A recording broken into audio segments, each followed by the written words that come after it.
Good morning உலக தமிழ் சொந்தங்களே, வணக்கம். ஒரு கதை சொல்கிறேன்.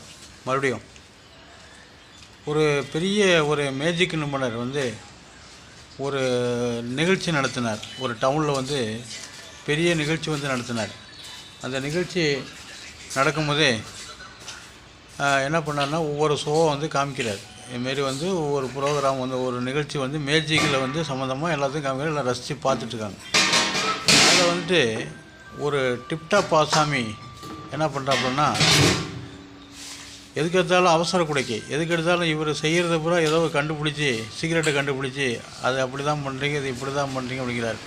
இவர் ரொம்ப சங்கடப்படுறாரு. என்னன்னா கஷ்டப்பட்டு சொல்லுவது, தொழில் ரீதியாக இவருக்கு பாதிக்குது. அந்த நிகழ்ச்சி நடத்துறதுக்கு ஒரு இடையூறாகவே பண்ணிகிட்ருக்காரு. ஒவ்வொரு நிகழ்ச்சி பண்ணும்போது ஏதோ ஒன்று சொல்லிகிட்டே இருக்காப்புல.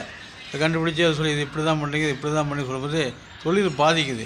இவர் வெளியிலையும் சொல்ல முடியல, நிகழ்ச்சியை நடத்துகிறதா இல்லை இவரை கவனிக்கிறதா அப்படின்னு டென்ஷன் ஆகிடுறாப்புல அந்த மேஜிக் நிபுணர். சரின்னு ஒன்றும் பண்ண முடியல. சரி, எல்லாம் அமைதியாக இவர் நிகழ்ச்சியெல்லாம் முடிச்சுட்டு இவர் அமைதியாக எல்லோரும் புறப்படினதில் கடைசி நிகழ்ச்சி அப்படின்னு சொல்கிறாரு. எல்லோரும் கடைசி நிகழ்ச்சி தான் பார்த்து முடிய போது, கடைசி நிகழ்ச்சி நடத்துகிறோம் அப்படிங்கிறாரு. அப்போ அந்த டிப்டாப் வாட்சை கூப்பிட்றாரு. நீங்கள் வாங்க அப்படிங்கிறாரு. என்ன அப்படிங்கிறாரு. நீங்கள் வாங்க, உங்கள் மூலிமா தான் நிகழ்ச்சியை நடத்த போதே, நீங்கள் வாங்க அப்படிங்கிறாரு. நீங்கள் சரின்னா அவரும் போகிறாரு. அவர் காஸ்ட்லியான அந்த டிப்டாப் ஆசம் என்ன பண்ணுறதுனா, ஒரு காஸ்ட்லியான வாட்சி கட்டிருக்காரு. லட்சக்கணக்கான ரூபா வாட்சியை கட்டியிருக்காப்புல.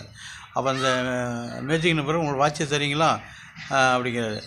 தரேன், திருப்பி கொடுத்துருவார்ல அப்படின்ட்டு, திருப்பி கொடுத்துடலாங்க அப்படின்னு சொல்லி கொடுக்குறாரு. அவர் மேஜிக் நம்பரு அவர் இரும்பு கல் ஒன்று ரவுண்டாக வச்சுருக்காரு. அந்த கல்லை எடுத்து அந்த டேபிளில் வச்சுட்டு, பாருங்கள் அந்த வாட்சை உடைக்க போகிறேன் அப்படின்னு சொல்லிட்டு அந்த வாட்சை மேலே வச்சு, அப்போது டிப்டாப் பொருளில் வாட்சை உடைக்க போகிற வந்துடுமான்ட்டு ஒரு பெரிய சுற்றில் இரும்பு சுற்றில் எடுத்து அந்த வாட்சை சுக்குநூறாக உடைச்சிடறாரு. சுக்குநூறாக வச்சு தூள் தூளாக போயிடுது. அப்போ நிகழ்ச்சி முடிஞ்சிச்சு, நீங்களாம் போகலாம் அப்படிங்க, நீங்களாம் போயிடலாம் அப்படின்ட்டு கூட்டம்லாம் கலையுது.